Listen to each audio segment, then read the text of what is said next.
वालेकुम सलाम। मेरा नाम जी मंजूर है। मसला झोले की बीमारी थी, ਉਹਦੇ ਨਾਲ ਪੱਠੇ ਨੂੰ ਖਿੱਚ ਪੈ ਗਈ ਹੈ, ਕਰਨ ਜੋਗਾ ਮੈਂ ਕੁਝ ਨਹੀਂ। ਹਾਂਜੀ ਜੀ, 5 ਬੱਚੇ ਨੇ ਤੇ ਆਪੋ ਆਪਣੇ ਘਰਾਂ 'ਚ ਆਪਣਾ ਆਪਣੇ ਬੀਬੀਆਂ ਦੇ ਧਿਆਨੇ ਲੱਗੇ ਨੇ ਤੇ ਬੱਚਿਆਂ ਦੇ। ਤੇ ਭਾਈ ਮਾੜਾ ਬੰਦਾ ਵਾਂਗ ਮੇਰੀ ਸੁਣਦਾ ਕੋਈ ਨਹੀਂ, ਨਾ ਕੋਈ ਖਰਚ ਪੱਠਾ ਦਿੰਦਾ, ਨਾ ਕੋਈ ਲੈਂਦਾ, ਨਾ ਕੋਈ ਕਰ, ਨਾ ਗੱਲ, ਨਾ ਕੋਈ ਬਾਤ। ਗੁਜ਼ਾਰਾ ਬਸ ਇਹ ਹੀ ਹੈ, ਬਸ ਇਸ ਲਈ ਤੁਹਾਡੇ ਵਰਗੇ ਬੇਲੀ ਕੋਲ ਕਿਸੇ ਕੋਲੋਂ ਚਾਰਾਂ ਨੇ ਲੈ ਲਿਆ ਦੇ ਲਿਆ, ਇਸ ਨੇ ਕਰ ਘੁਰ ਕੇ ਤੇ ਆਪਣਾ ਵੇਲਾ ਪੂਰਾ ਤਾਂ ਕਰਨੇ ਆ ਪਏ।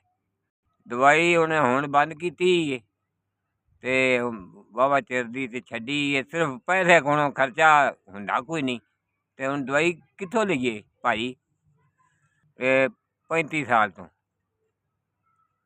ਲੈ ਕੇ ਦਵਾਈ ਤੇ ਨਹੀਂ ਆਰਾਮ ਆਇਆ ਤੇ ਫਿਰ ਹੁਣ ਛੱਡ ਹੀ ਦਿੱਤੀ ਤੇ ਖੁਦਾ ਦੀ ਮਰਜ਼ੀ ਹੈ।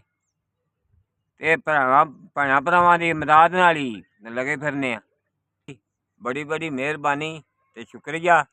ਤੇ 4000 ਰੁਪਈਆ ਤੁਹਾਡਾ ਮੈਨੂੰ ਆ ਗਿਆ। ਹਾਂਜੀ, ਤੇ ਕੁਝ ਅੱਗੇ ਵੀ ਭਲਾ ਹੋਵੇ ਤੇ ਅੱਲਾ ਤੰਦਰੁਸਤੀ ਦੇ ਤੁਹਾਨੂੰ ਤੇ ਆਬਾਦ ਰੱਖੇ।